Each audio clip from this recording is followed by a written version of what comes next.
எப்பயுமே சப்பாத்திக்கு குருமா தானா, இன்றைக்கி புதுசாக ஒன்று ட்ரை பண்ணோம். அதுக்கு முன்னாடி சேனலை சப்ஸ்கிரைப் பண்ணிடுங்க. ஃபஸ்ட்டு அதுக்கு தேவையான வெங்காயம், தக்காளி, பச்சை மிளகாய் 2 கீரி வச்சுக்கோங்க. நெக்ஸ்ட்டு அடுப்பில் பேனை வச்சுட்டு அது நல்லா காஞ்சிட்ட அப்புறம் எண்ணெய் ஊற்றி பட்டை, ஸ்டார் பூ, லவங்கம், பிரிஞ்சி இலையில ஆட் பண்ணிக்கலாம். அது கூடவே நம்ம கட் பண்ணி வச்சுருந்த வெங்காயமும் பச்சை மிளகாவும் ஆட் பண்ணிக்கலாம். நல்லா கலர் மாறுற வரைக்கும் வதக்கி விட்டுக்கோங்க.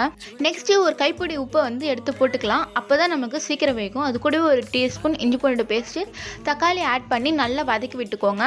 குருமாக்கு தேவையான மசாலாலாம் ஆட் பண்ணிக்கலாம். சிக்கன் மசாலா, சில்லி மசாலா, அது கூடவே பார்த்திங்கன்னா கரம் மசாலாவும் ஆட் பண்ணி நல்லா வதக்கி விட்டுக்கோங்க.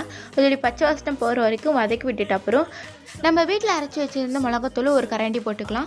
போட்டுட்டு அப்புறம் நல்லா வதக்கி விட்டுக்கோங்க. அதோடைய பச்சை வாசனமும் நல்லா போகணும். ஒரு கைப்பிடி கொத்தமல்லி இலையை கட் பண்ணி வச்சுட்டு அதையும் நம்ம ஆட் பண்ணி நல்லா வதக்கி விட்டுக்கோங்க. அது கூடவே தேங்காய், பொட்டுக்கடலை, பெருஞ்சீரகம் போட்டு அரைச்சி வச்சுருக்கோம்.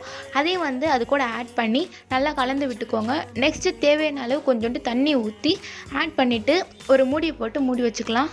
ஒரு 5லேருந்து 10 நிமிஷம் சிம்மில் வச்சு நல்லா கொதிக்க விட்டுக்கோங்க. அது கூடவே நம்ம கட் பண்ணி வச்சுருந்த கொத்தமல்லி இலையும் தூவி இறக்கிடலாம். பாருங்கள் எவ்வளோ சூப்பராக இருக்குன்ட்டு. நெக்ஸ்ட்டு சப்பாத்தி கூட வச்சு சாப்பிட்டு பாருங்கள், செம்ம டேஸ்ட்டாக இருக்கும். இதே மாதிரி இன்னும் நிறைய வீடியோஸ் வரேன். நம்ம சேனலை சப்ஸ்கிரைப் பண்ணிவிட்டு லைக் அண்ட் ஷேர் பண்ணுங்கள்.